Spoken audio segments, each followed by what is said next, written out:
Hello friends, and thank you as always for visiting the Legend Sports Universe YouTube channel. Legend Sports Universe, where legends play forever. This is the Franchise Stars Baseball League Rookie Draft for Year 2 of the FSBL. We're going to recap all 30 teams, their 4 draft picks from their pool of 100 players. And we will also deal with the one Negro Leaguer who joins each franchise for Year 3. Again, we're in June of Year 2. We will resume Game of the Week broadcasts tomorrow. Again, if you're not familiar with the FSBL, the Franchise Stars Baseball League, is something I started before last season. Each franchise has a 100-player master pool of players.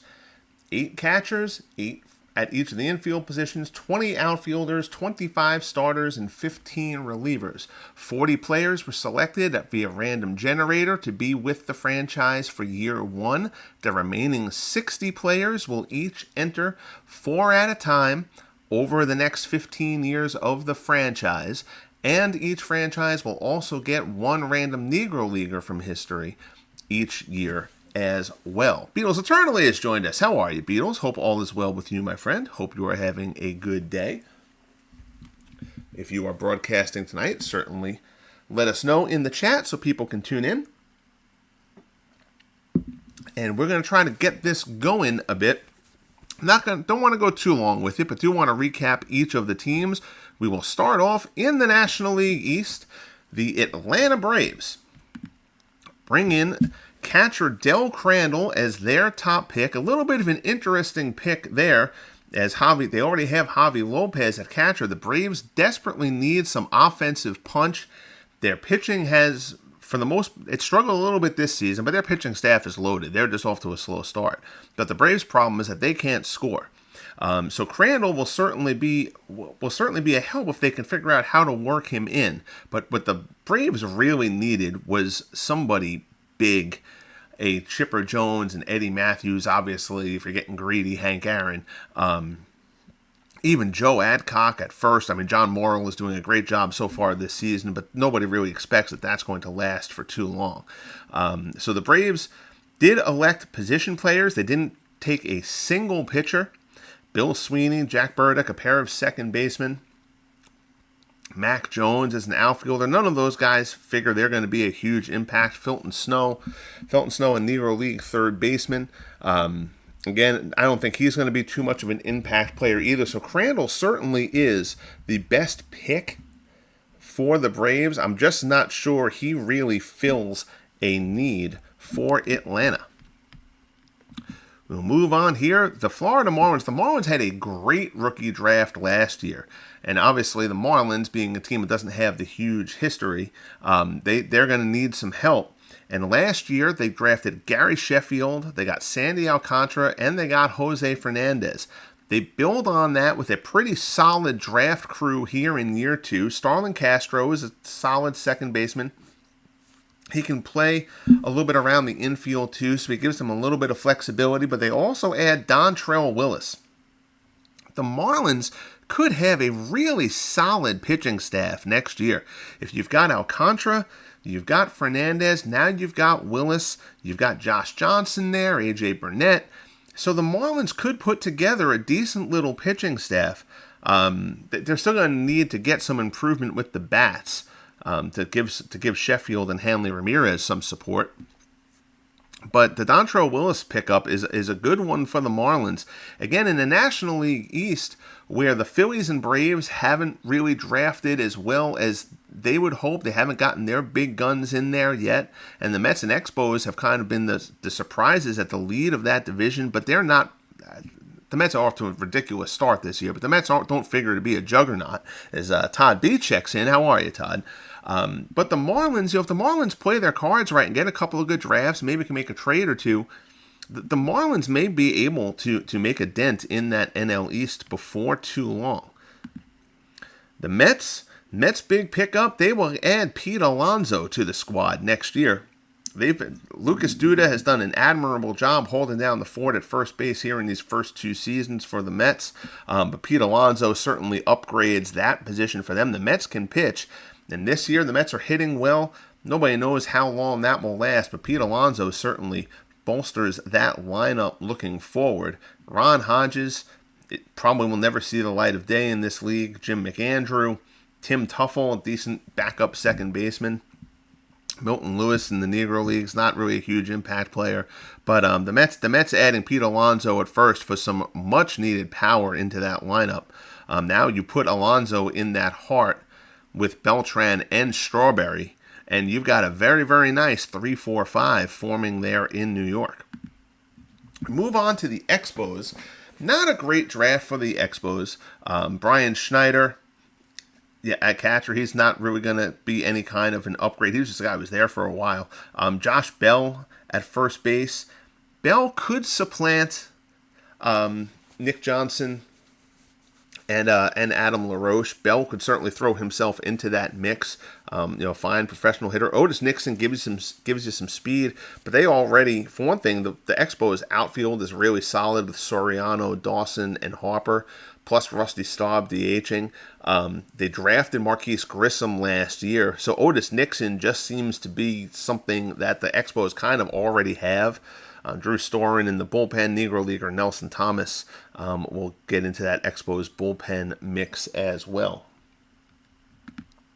We'll round out the National League East by taking a look at the Phillies.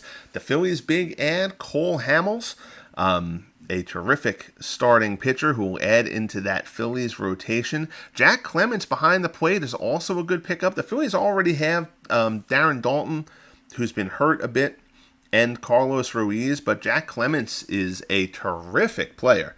And Clements is certainly going to figure as someone who could fit in to that Phillies catcher picture. Clements, old school. You got to go back. Clements was right before the turn of the century. He's late 19th century guy, but he was with the Phillies for Philadelphia anyway for 14 seasons. 118 OPS plus guy. So Jack Clements, I mean, yes, some of his WAR totals is just because he was there for so long, but Jack Clements is a very, very solid player. Between him and Cole Hamels, the Phillies certainly get a little bit of a boost in that draft. Phillies fans can be excited about that. Again, that the National League East, it seems like the first it's kind of a race to get the first real good batch of impact players. Won't change things there. I still think the Braves and the Phillies will ultimately take over that division. They've just got to play catch up a little bit because the Mets and Expos have had better drafts thus far. We will move on to the NL Central. The Cincinnati Reds. The Reds turn to the bullpen a lot. Jeff Shaw, Jeff Brantley, both a pair of capable relievers. Join the bullpen. Remember, the Reds drafted Rob Dibble last year. So the Reds trying to bolster up that bullpen a little bit. Billy Myers and Frank Finelli at shortstop don't really figure to be particularly impactful players. So this is kind of a weak draft for the Reds, and they didn't really need that. The Reds, that NL Central, the Cardinals have the most talent, but that next batch, the Reds, the Pirates, even the Brewers, the Cubs are lagging behind. They've drafted terribly. We'll get to them momentarily. But, I mean, the Reds, if they could get another real good impact bat, the Reds could get themselves into a playoff fight here. I mean, again, Billy Myers is a subpar offensive player, decent glove man, but that's not something that's going to push the Reds over the top by any means. Give me 1 second here. Just got to text from the wife.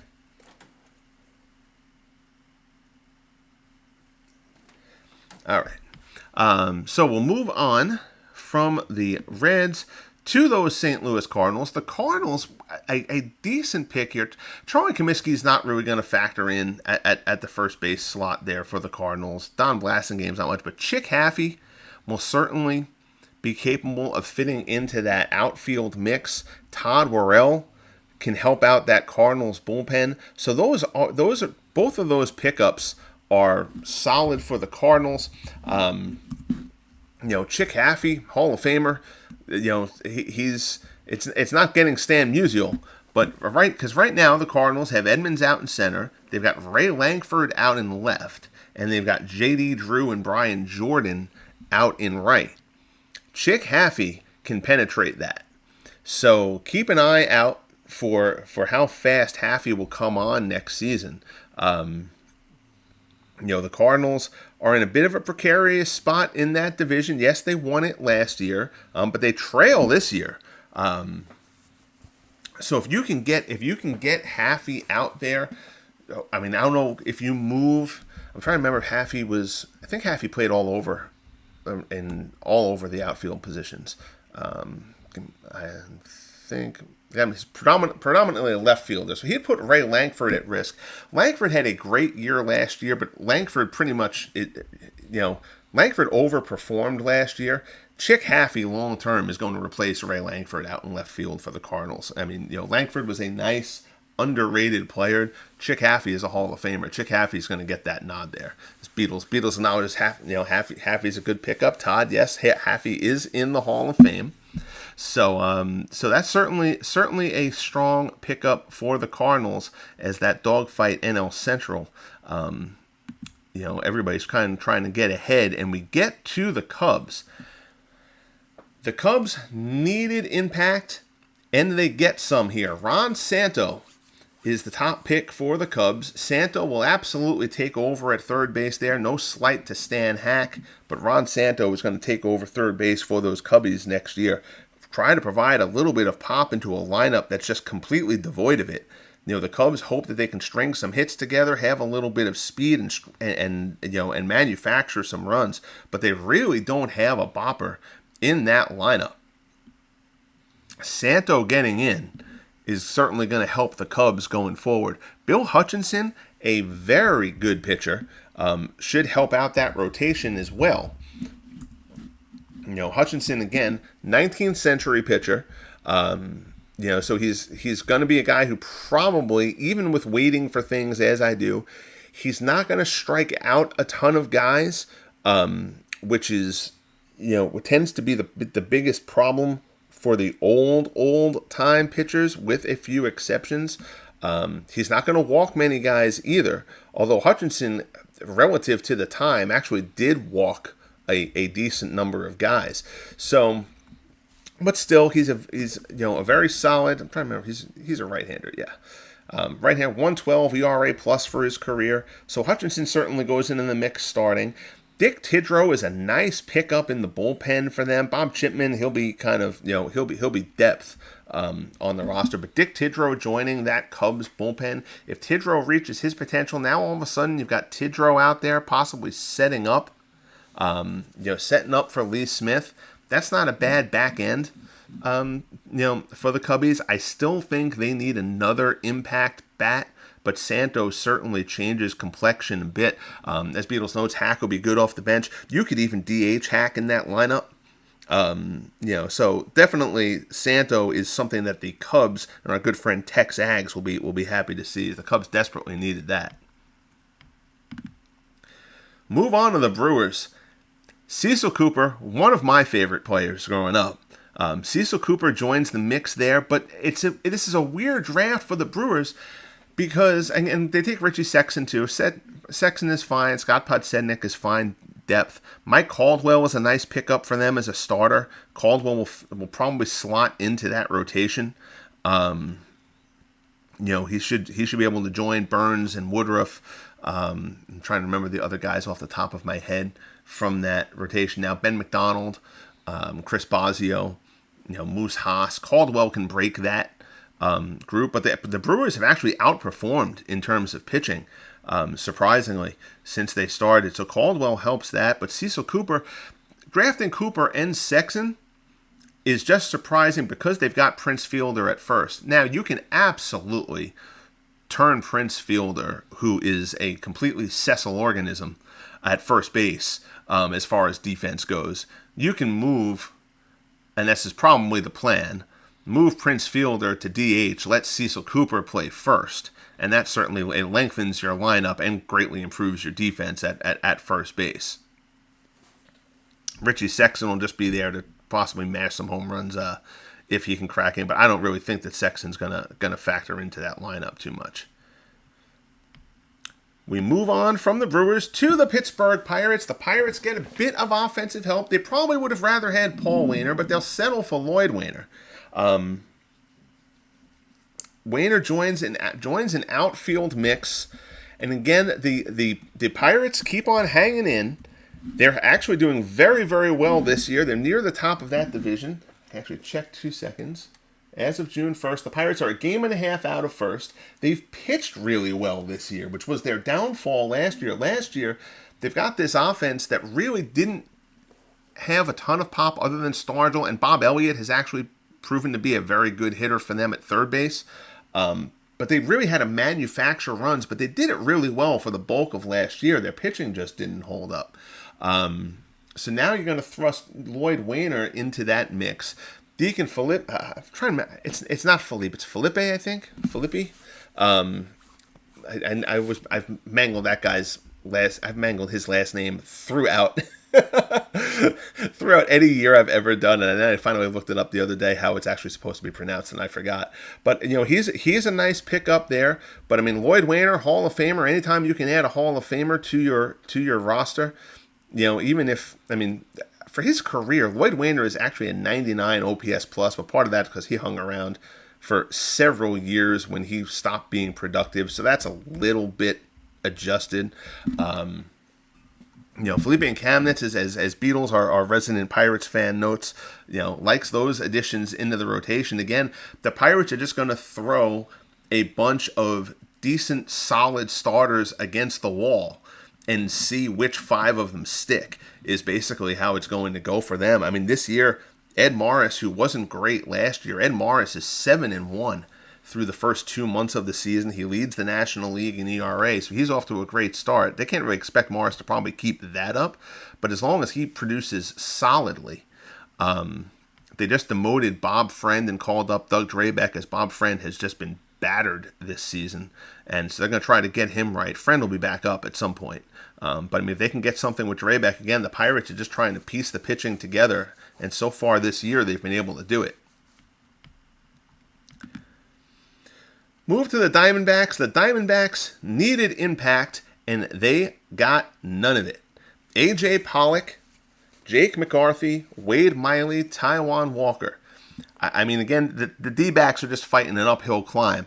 They're fortunate in that they got Randy Johnson and Curt Schilling in the initial draft, so they've got a decent top of the rotation, but there's just not enough else going on there for the D-backs to give them any hope. I mean, not that they would ever be able to catch the Giants, but to get the D-backs to even consider being able to hang around for a wild card spot, they just don't have the offense to do that. So far this year, they're currently 24-32. Their pitching has been decent, but they have the fewest runs scored in the league. And that's A.J. Pollock and Jake McCarthy are not going to change that. So I look for another difficult season for the D-backs unless they start picking up a trade. We move on to the Colorado Rockies. The Rockies get a pair of backup third basemen, basically, Chris Steins and Darnell Coles. Darnell Coles, who had basically a cup of coffee with the Rockies, but because the Rockies at third base, it was Vinny Castilla for a long time, and then it was Nolan Arenado more recently for a long time.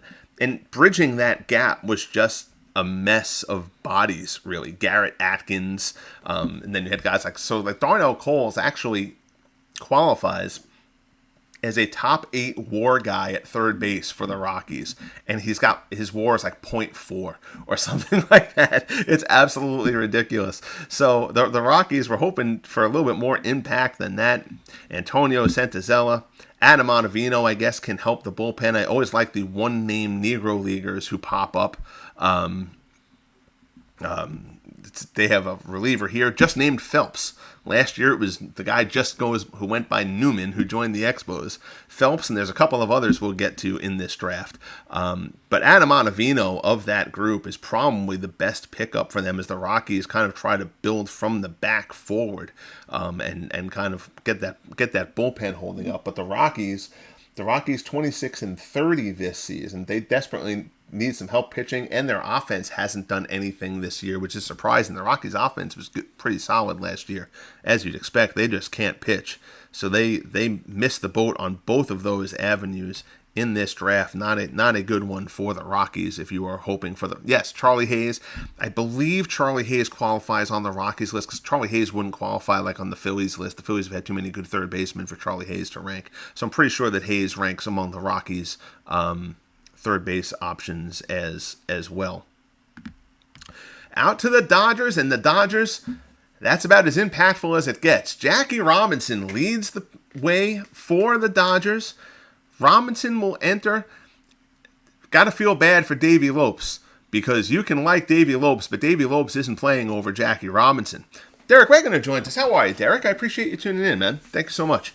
Always good to see a new face pop into this stuff. So Jackie Robinson easily leads the way for the Dodgers. He will slot in immediately to start year 3. There will not be a minor league stint for Jackie Robinson.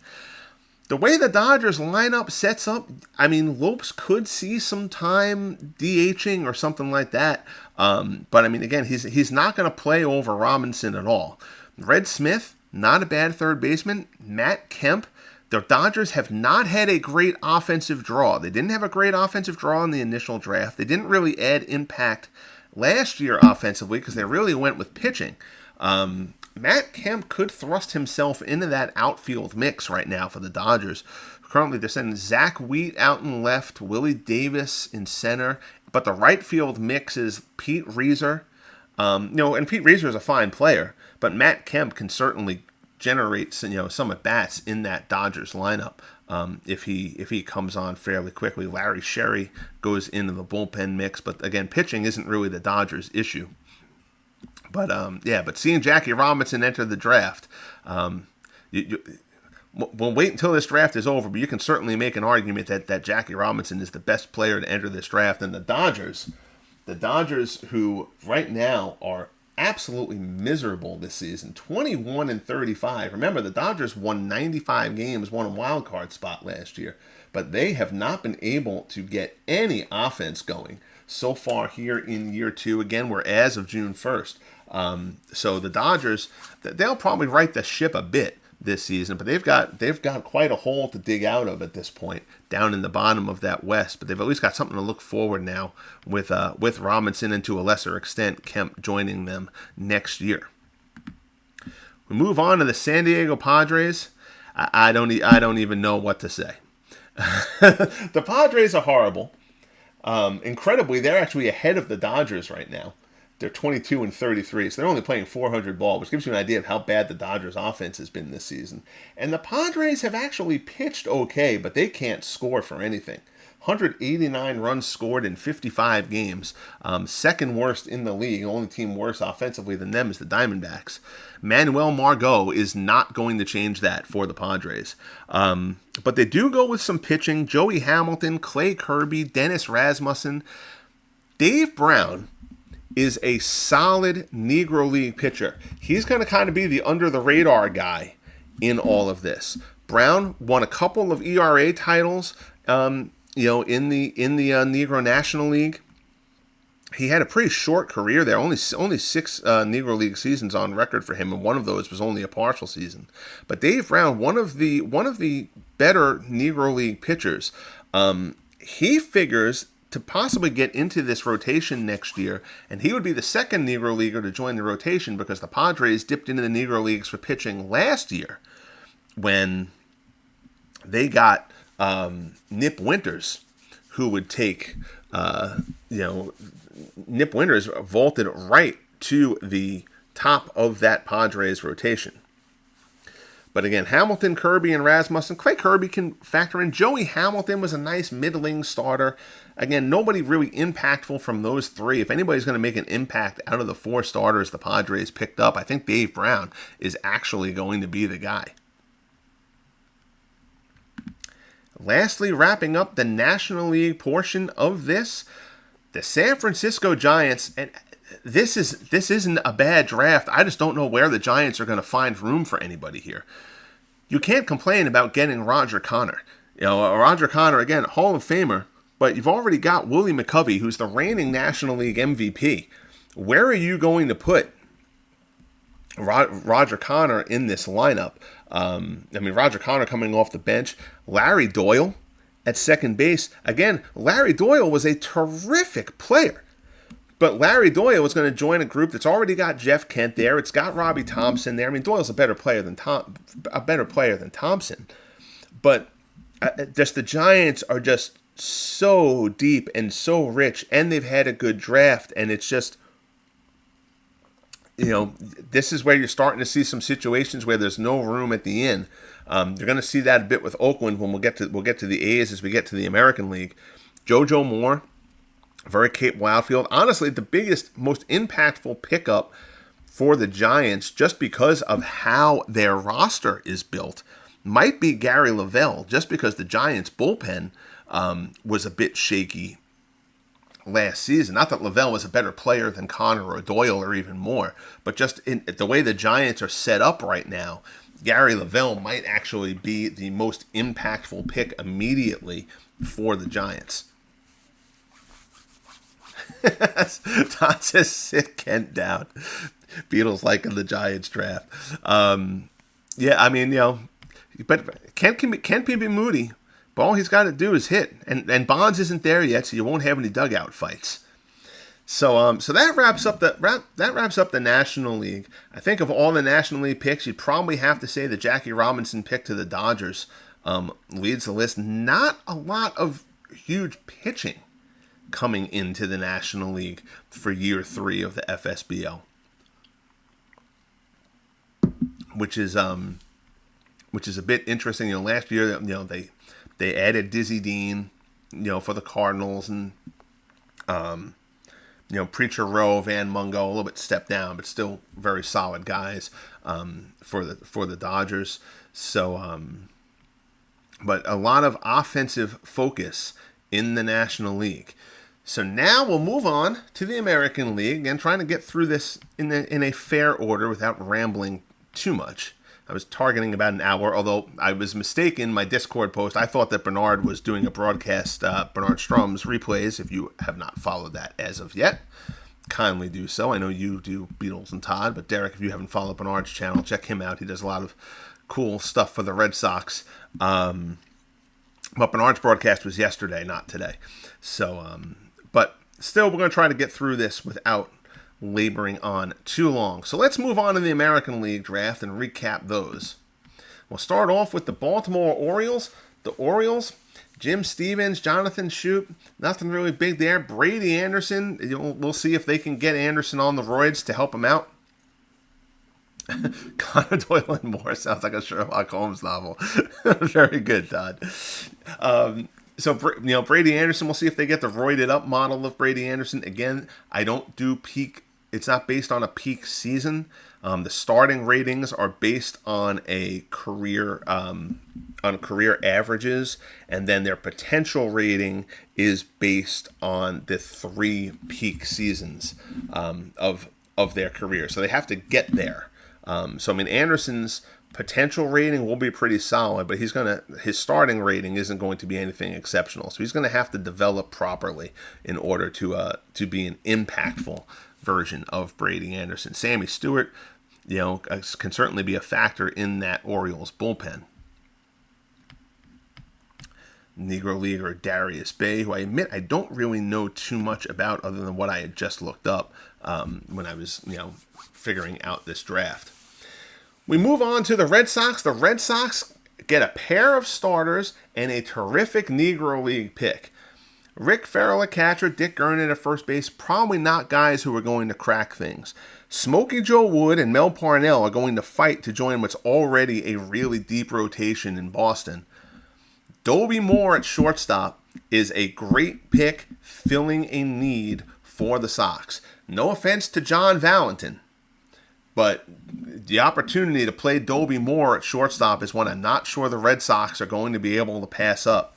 So if you can get Dobie Moore in there, Smokey Joe and Mel Parnell, Parnell might be on the outside looking in at the start. But Wood, again, this Red Sox rotation, Cy Young, Pedro Martinez, John Lester, Dutch Leonard, throw Wood and Parnell, Bill Monbequette. I think they have Tim Wakefield floating around in the minors as well. I mean, the Red Sox can put a good series of arms out there. Things let them down a bit in that series last year against the Indians, but the Red Sox sitting pretty atop the AL East at this point, and being able to add to that next year, the Red Sox are going to have some interesting decisions to make come year 3 here in the FSBL. Move on to the Yankees. Decent. I mean, Nick Etten is not going to be a factor. There's some guy named Gehrig playing first base for the Yankees right now, so Nick Etten might want to find another profession. Brett Gardner isn't going to crack into that outfield mix that the Yankees have going on right now. He's not going to play left field over Charlie Keller, I don't think. The game does kind of value speed a bit, so they might like him. But I don't think Gardner is going to place over Keller at this point. No Yogi yet. Yogi will come in eventually. But again, the setup here, Derek, if you had missed the intro and how this is done, each franchise has a 100-player master pool of their top WAR guys. And the first year, I'm now in the middle of the second season of this league, 40 guys at random from that list were chosen to start off with the Yankees. So the Yankees got Posada, Posada and Elston Howard were their catchers initially, and then each year I do this rookie draft, which is what this is. This is the second one, where they add 4 random players from the remaining 60 guys on that list, plus 1 Negro Leaguer. So it's kind of a luck of the draw thing. So the Yankees have a ton of great guys, obviously, who aren't in this league as of yet. That's not because I didn't forget about Yogi Berra or Babe Ruth or anything. They're just not in the league yet, but they will be eventually. It's just kind of a way to do this as a career mode instead of just, hey, it's everybody's top 25 right off the bat. Yankees bullpen gets a little bit of help. Sparky Lyle, Johnny Murphy will factor into there. Joe Taylor, not really an impactful Negro League guy. But, the Yankees bullpen, I mean, Sparky Lyle, certainly a good addition, and Johnny Murphy was a solid pitcher too. So that's really the highlight of this one for the Yankees. We move on to the Rays, and the Rays go exclusively with pitching from their list. James Shields obviously was a very solid pitcher for the Rays. Jake Odorizzi, Jeremy Hellickson, Jeremy Gonzalez. Shields should make a bit of an impact there, but the Rays need offense. The Rays can't hit, and that's putting it mildly. So in order to hang in that division, the Rays are going to have to get something going with the bats. So, they want help pitching-wise. Their pitching hasn't been great, too. But to only go with Charlie Biot, who's not really an impactful Negro Leaguer as your outfield pick, is not a great draw for Tampa. Hey, Tex, I've already done your Cubs, but the Cubs add Ron Santo for next year. So your guys will finally get a real impact bat into that lineup. And they'll also add Dick Tidrow to the bullpen. And I mentioned to you when I went past the Cubs, like, oh, Tex isn't here, but he'll be happy to know that Santo is coming aboard. All right. So I said before when I mentioned that Jackie Robinson joining the Dodgers might be the best player to join this draft, and the biggest reason for that hesitation comes up next with the Toronto Blue Jays of all teams. Check out the Negro League entry. The Toronto Blue Jays land Josh Gibson. Gibson will take over at catcher, no doubt. Sorry, Alejandro Kirk, Ernie Witt, Pat Borders, and whoever else might check in somewhere in Toronto. But Josh Gibson is going to land there, and Josh Gibson is going to plant himself behind the plate in Toronto. It's a rough deal for the Blue Jays to fight in that division with the Yankees and the Red Sox. But the Blue Jays land Josh Gibson, who certainly can make an impact that will help the Blue Jays. The Blue Jays are in the cellar right now. They're actually the second worst team in the American League. 19-38. Their pitching has faltered. And again, trying to get them to a point where they can deal with the Red Sox and Yankees is just asking a lot. But they also get John Olerud, the criminally underrated John Olerud, joins things in Toronto too. So that is a really, really good pairing there. But so Gibson and Olerud will both slot into that lineup. Figure Olerud will play first. Vlad Guerrero Jr. will probably slide into the DH slot for Toronto. You're not going to take him out of the lineup.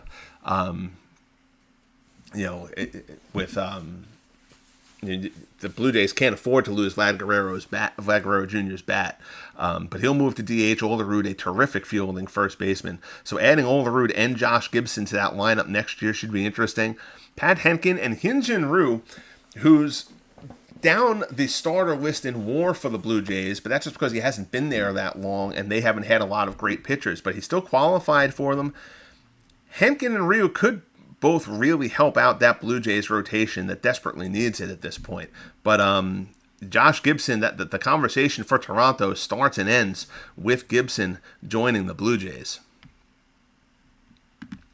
Move on to the Central.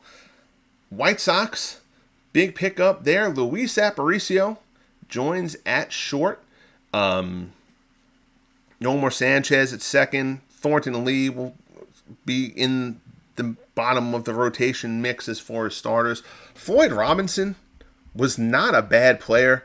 And again, the White Sox haven't had a great draft of players as of yet.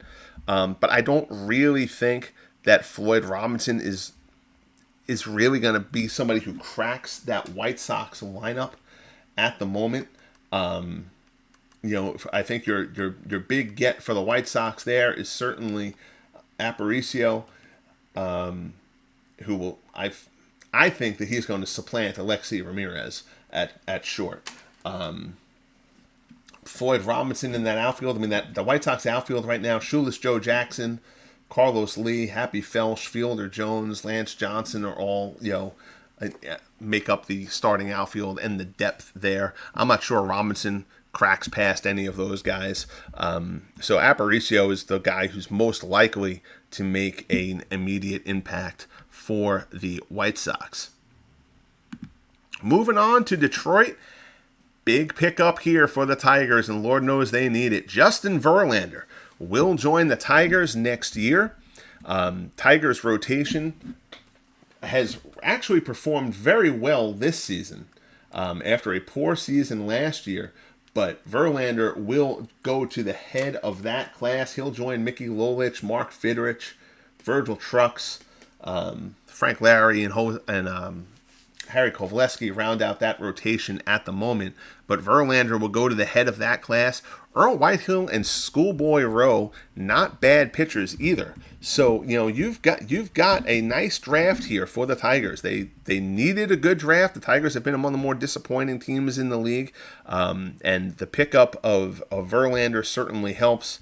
Whitehill and Rowe should help as well. Tigers are going to have some good options to pick for their rotation next year.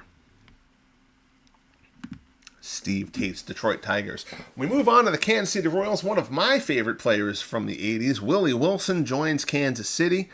Nice impact on top of the order, and the Royals will be very happy to see that, as they are currently sending out Ray Sanchez and Whit Merrifield as their leadoff hitters at the moment. Amos Otis, certainly fine. Brian McRae out there in left. I figure Otis probably moves. Willie Wilson takes over center. Danny Tartabull. Tartabull will provide some pop in the outfield mix as well. Brady Singer, not really impactful. Scott Barlow, not really impactful there. But Wilson and Tartabull. Tartabull mostly, not that Danny Tartabull was a great player, but the Royals have the fewest home runs, I believe, in the league. Let me go and check this, but they're probably near the bottom. They're 27th out of the 30 teams. The Rockies, surprisingly, the Rockies, Padres, and D-backs are the only teams with fewer home runs so far this season than the Royals. Derek asks, when is your game video? I've done Game of the Week videos. You can get caught up if you haven't already here on the channel. I'll be back to doing Game of the Week stuff tomorrow in this time slot. Usually I do around noon. I may start pre-recording a couple of things and doing some things at night too. But I've kind of settled into this noon slot for stuff on the channel. And Clinton Parks joins us. How are you, Clinton? Good to see you. That's the schedule. Usually, I'm usually on here around noon. It's a nice slot. I work evenings, so me being able to slot into an afternoon slot, I don't really interfere with too many other people there. We all kind of try to support each other's stuff, and there's less trampling there, and I'm not overly caught up on views or subscribers or that kind of stuff, so being able to broadcast during the day is fine for me. We move on to the Cleveland Indians. Ken Keltner, nice solid third baseman. Keltner, I'm trying to remember who are the Indians sending out there right now. I'm blanking on them at now. It's not Rosen. I'm trying to think who they're sending out. Oh, Jose Ramirez. Ken Keltner's probably not going to supplant Jose Ramirez. Stan Kovaleski is a very, very nice pickup for the Indians. Kovaleski was the better of the Kovaleski brothers, Hall of Famer. And the Indians, remember last year the Indians added Corey Kluber and Addy Joss to a rotation that had been a weak spot for them. Stan Kovaleski will help bolster that rotation next year as well. The Indians can score. So, now as long as the Indians can get their pitching in line, the Indians figure to be a force for a while here in the FSBL. Well, I'm glad he found them, Clinton. Oh boy. We move on to the Minnesota Twins. Not really anything hugely impactful here from the Indians draft. It's not a terrible draft. It's just not a fantastic draft for them. I mean, Clyde Milan. If Milan reaches his potential, he certainly adds some speed to Minnesota, which is, and the Twins right now are sending, I'm trying to remember, blanking out who so the Twins are actually sending Lenny Dykstra out there to center right now, who they got in the trade with the Mets. I'm not sure Clyde Milan will replace him, but there's some depth guys here who certainly can contribute. Roy Sievers, former Rookie of the Year. He was a multiple-time All-Star. Roy Sievers, if Sievers hits his potential, Seaver won a home run title in his career as well. So Sievers can be a factor into that Twins lineup, as Clinton notes. Bump Hadley, as far as that rotation. The Twins can pitch. Their rotation is actually already pretty solid. So I'm not sure that Hadley makes a dent in that necessarily. So really, I think Roy Sievers actually may end up being the most impactful guy in that Twins draft, because Roy Sievers can replace Tom Bernansky out in right field, or Marcell Ozuna out in left. Actually, I'm trying to remember. Look up Sievers. I think Sievers primarily played left. So that probably means that Marcell Ozuna won't be long for this world, which is fine because Marcell Ozuna is a scumbag anyway, so we won't mind Marcell Ozuna getting relegated to the bench. As I let my personal feelings factor into play. AEW guy. Hey, pal, how are you? Appreciate you checking in here for the broadcast. We'll be back to game broadcasts for the Franchise Stars Baseball League tomorrow at noon. I was just getting into that. This is just the rookie draft as of June 1st. So going over each team's pickups for who will join this league project next year. So we're almost wrapped up. We're going to head to the American League West, and that will probably be the end of it here, unless anybody wants me to check something in particular for them. Again, so just quick recapping, the biggest pick of the draft to this point, Josh Gibson joins the Blue Jays. Definitely the best player taken in this draft. He's going to have a lot of work to do to dig the Blue Jays out of the hole that they are in, trying to fight and compete in that AL East with the Red Sox and the Yankees. But yeah, only one team in that round of the draft in the Negro League round of the draft, picked a catcher, and Gibson was next on the list. So the Blue Jays got him. Are going to play Pro Strategy Football 24? No, I'm no longer using Pro Strategy Football. I use Action PC for my LSUFL now, and I'm also working on doing a Franchise Stars Football League project built the same way as this Franchise Stars Baseball League project that I'm going to develop for Madden. That's going to be a while until I'm done with that.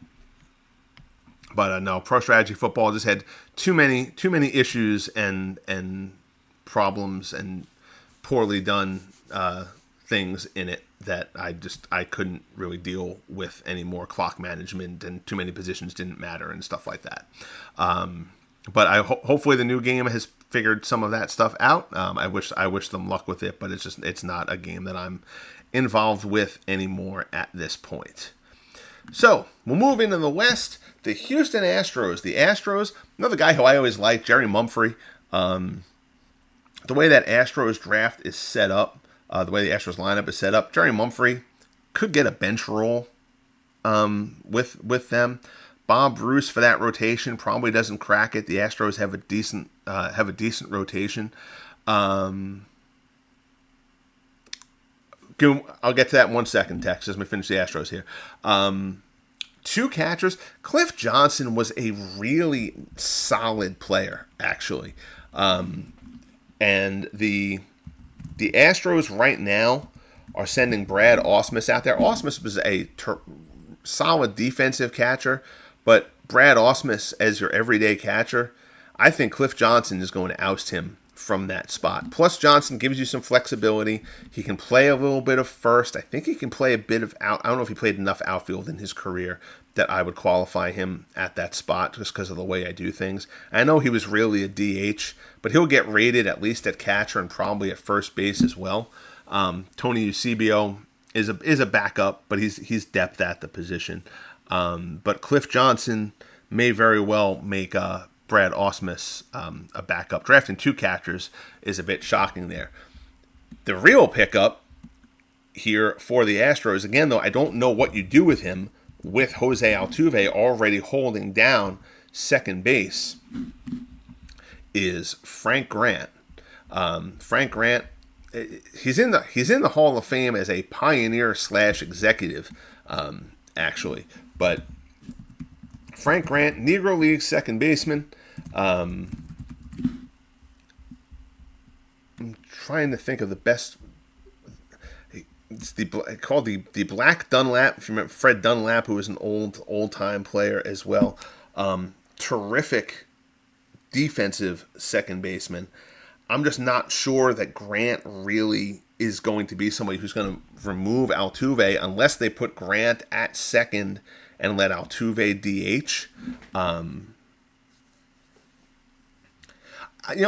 I thought your name looked familiar. That would explain it. This is season 1 of the LSUFL. Well, I appreciate that. Yeah, like I said, I don't want to belabor the football stuff too much in this broadcast. I'll be doing some football stuff again in short order. But yeah, there were just too many issues with Pro Strategy for me to continue using that game, despite the cute graphic, setup and the sprites and stuff like that, which is actually really nice. It presents well for a broadcast, but the drawbacks were too significant. Yes, Todd Johnson, not great defensively. That's the hang up. You use Johnson as your starter, bring Osmus in as a defensive replacement. Could theoretically do that. As for what Tex asks, can you explain the Negro League players? Those that actually made an MLB team will go to their MLB team, but any Negro League player that never made it is available for all teams. Almost. They have to if they made if they made the majors and they qualify significantly on a team's list, like for example, Satchel Paige.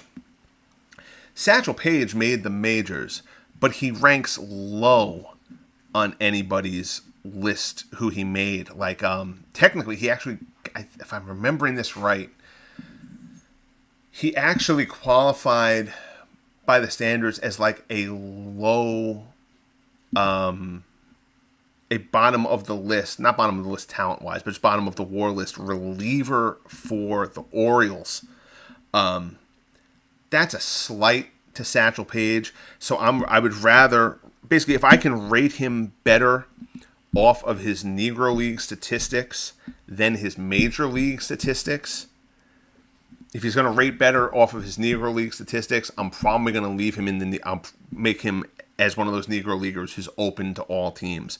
Somebody like Jackie Robinson. Jackie Robinson had obviously a long, significant career with the Dodgers. He's their top guy at second base. So Jackie Robinson qualifies. Luke Easter, Larry Doby, guys like that. And I think I was kind of on the fence, if I remember right, and I could be misremembering this, so don't quote me. But I feel like Luke Easter might have been somebody who was on the fence, but like Doby had a really significant impact in the majors, so he got to go to the majors. But having Satchel Paige join this league as a reliever for the Baltimore Orioles would just not be a quality representation of Satchel Paige. So it's a little bit open ended. It's just kind of a judgment thing, but generally speaking, that's how I go about handling the Negro League guys. We move on to the A's, and I talked earlier about the Giants being in that excess position, and the Red Sox are in there a little bit too. The A's are as well. Vida Blue joins the A's rotation. The A's are already so deep at starter. Jack Quinn won 19 games for the A's last year and is now sitting in AAA because the A's drafted Eddie Plank last year. Well, now they're going to add Vida Blue into that. The A's just have the rich continue to get richer. The best team in baseball, the defending champion A's, just add more and more. And I mean, Sonny Gray is a solid depth starter as well. Quentin, as far as the ratings go, you mentioned that the A's will never not win the FSBL. Texas already just given the A's the title every year. It's the starting ratings are based on career averages. The potentials are based on their top 3 years. So there's a bit of the development algorithm is going to play a role in how these guys, whether these guys reach their potentials or not. Like the Orioles, I think you may have come in after that. The Orioles got Brady Anderson. Well, Brady Anderson's peak year, his consensus steroid year, gives him a good potential, but he starts from way off of that potential. So the odds of him getting there, he would kind of need everything in the development algorithm in the game to break right for him to really reach that. AW guy mentions Roy Campanella. Campanella's with the Dodgers. Campanella had a very significant career with the Dodgers. He ranks in their top guys at the position, so that was no issue for me. Campanella goes with the Dodgers. Russ Christopher joins the A's bullpen. Wally Moses was a fine player too, but Vida Blue definitely the big pickup there. As trades start being something that becomes more potent, more relevant, I should say, in this league, seeing what the A's do trade wise is going to be interesting. Because they certainly have plenty of depth in a few different spots. Move on to the Seattle Mariners. The Mariners, Freddie Garcia will certainly help that rotation. Brian Holman will be depth. J.J. Putz helps the bullpen. Joey Cora is not going to really be an impactful player there. But Freddie Garcia is certainly the best pickup for the Mariners in that draft. And he is going to be he's certainly going to impact a Mariners rotation that is currently, just to give you an idea, the Mariners right now are sending out there a rotation of Scott Bankhead, Floyd Bannister, James Paxton, Mike Moore, and Jim Beattie. So they don't even have Mark Langston yet. So Freddie Garcia can absolutely crack that rotation. He may even go to the top of the line there. So certainly a good pickup for the Mariners who need more help.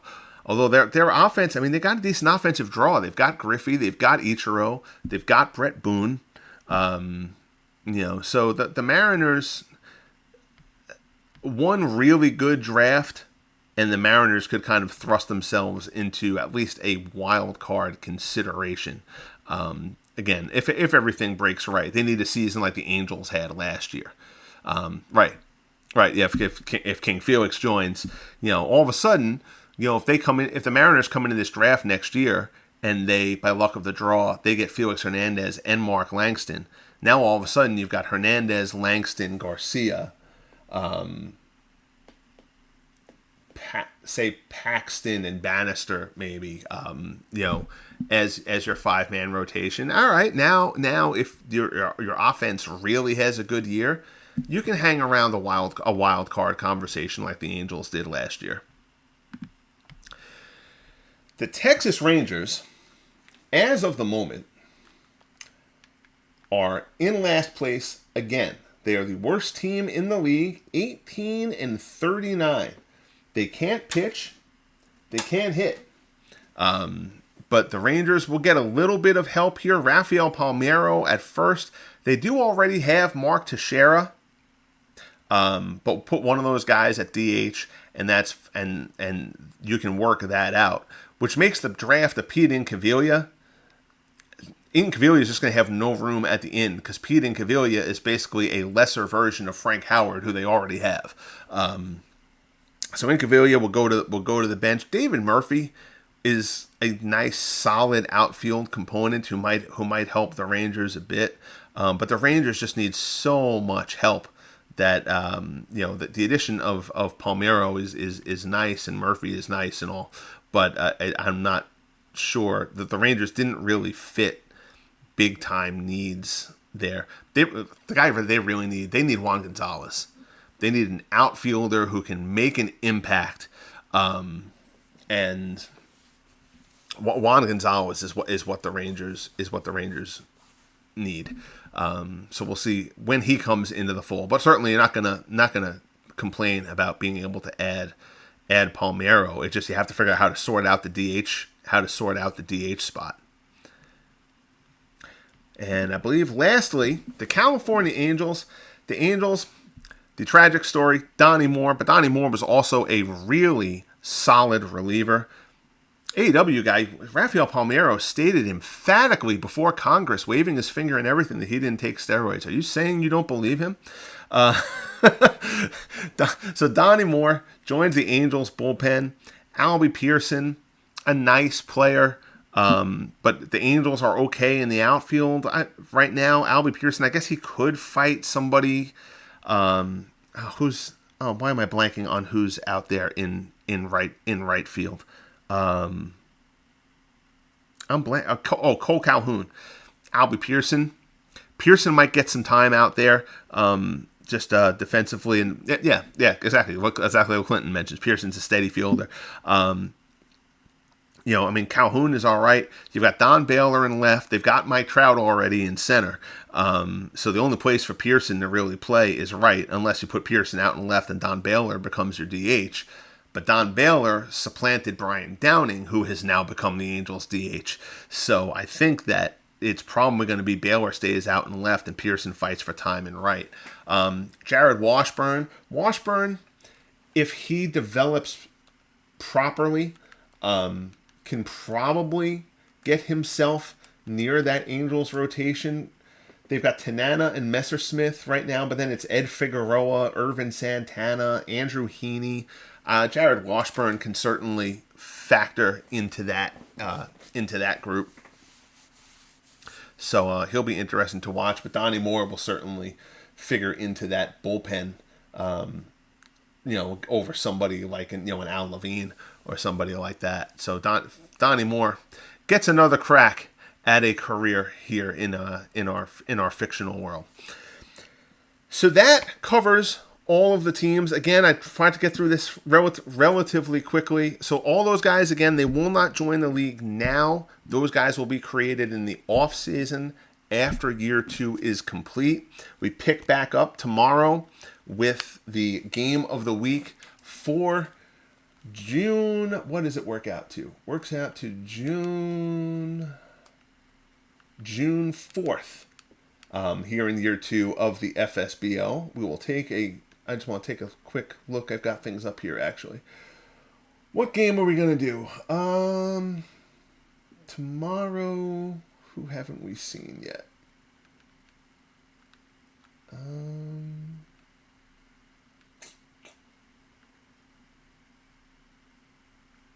I'm not really sure, actually. I'm not really sure who I want to do. You know what? We haven't seen the Rangers or the Tigers yet. So we'll go to Tiger Stadium tomorrow. The Rangers and the Detroit Tigers will be the game of the week. Figured that will be around noon on the channel here tomorrow. We'll get back to the game of the week broadcasts. For those of you interested in the Madden football project that I'm working on, I will probably have some sort of broadcast later on in the week just touching on where that stands, as I continue to kind of adjust how I'm setting that up. That project is well off, but at least I've gotten work going on that. So I'll do a broadcast that'll touch on some of that stuff as well. I greatly appreciate you guys joining me here for this broadcast. Clinton Parks, AEW guy Todd B, Tex Ags, Beatles Eternally, Derek Wegener, all popping into the chat. Greatly appreciate it, guys. I hope you enjoyed. Certainly some good names coming in. A lot of kind of mid-level names more than the huge names. I think we had some huge names last year. This was a little bit more mid-level, but at the top, Josh Gibson and Jackie Robinson, about as big as it gets. So that will wrap this up for now. Hopefully I will see you guys. Yes, Santo. Yes, Ron Santo as well. For Texas Cubs. So, but that'll wrap this up. I hope you guys have a great rest of your day. Thanks again. Check out everybody else's channel. Support everybody as you can. Not sure who's having stuff tonight. I'm sure Beatles might do something later on. Figure Dwayne March will probably have something going on later on as well. Enjoy the rest of your day, guys. Be good to each other, and we'll talk soon.